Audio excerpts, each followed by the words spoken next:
Hi, I'm Pastor Kurt, and this is your 5-minute Bible study. Today, we're going to look at Colossians chapter 3, verse 18, through chapter 4, verse 1. Now, this section here is talking about how we are to live in community, and it gives very specific examples, such as husbands and wives, and parents and children, and masters and slaves. Very everyday relationships that people would know about. And what's said here is that we are to love each other, right? Not treat each other harshly, which is great, right? That's kind of what we would think we should do. Sometimes, though, when people read passages like this, they can get a bit defensive. Sometimes that happens especially with how wives are to treat husbands or children to parents, that sort of thing. But it's not about trying to oppress somebody else. It's not trying to take advantage of them. It's not trying to say this person is more important or more powerful than the next person. Because, as we hear in this section, it's about love. It's about showing Jesus' love to others.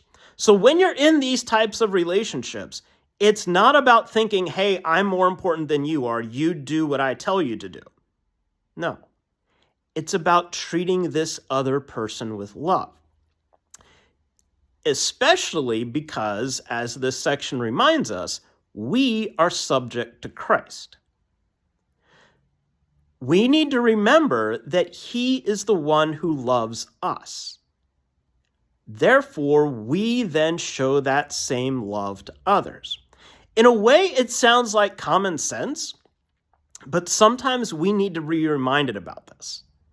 Sometimes we need to be reminded about simple things like how to treat one another. And the reason we need to be reminded is because sometimes we don't do it. You don't need to be told to do something that you're already doing.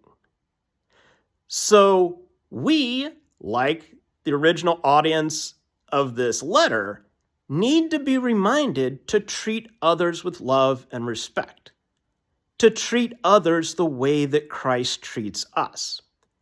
And those play out in everyday relationships, like the relationships with your family.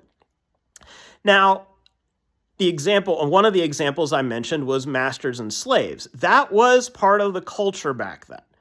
And this letter isn't saying that part of the culture is right or wrong. It was just part of the culture, right? We don't have slavery, so to speak, today.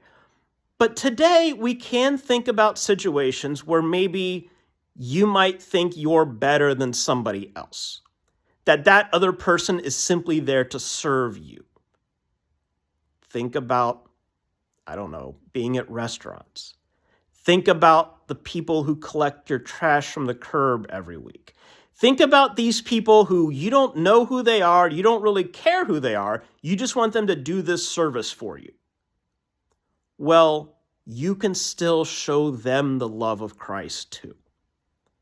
So this plays out in all of our relationships, with our families, with people we don't know, with our friends, with everyone we're in relationship with. We can show them love and respect because Jesus has shown us love and respect. Now, another comment that's made at the end of this section is really quite interesting. It's not related to that topic, but it's a different thing, where Paul tells the people in Colossia to read this letter and share it with the people in Laodicea, and to read the letter he sent to them. But we don't have a copy of the letter he sent to them. So this reminds us that Paul wrote more than what we have in the Bible. Here's an example of a reference to one of his other letters. We simply don't have it. In a way, it's kind of frustrating because we kind of want to know what was in that letter. Well, we don't know because it's not around anymore. But it just reminds us that these letters that we have in the New Testament weren't the only letters that were being written. These weren't the only words being shared with others to remind them to share the love of Christ. But thankfully, we do have what we have, like this letter here. So there's your 5-minute Bible study. Please remember to like, comment, share, and subscribe, and I'll see you next time. Thanks.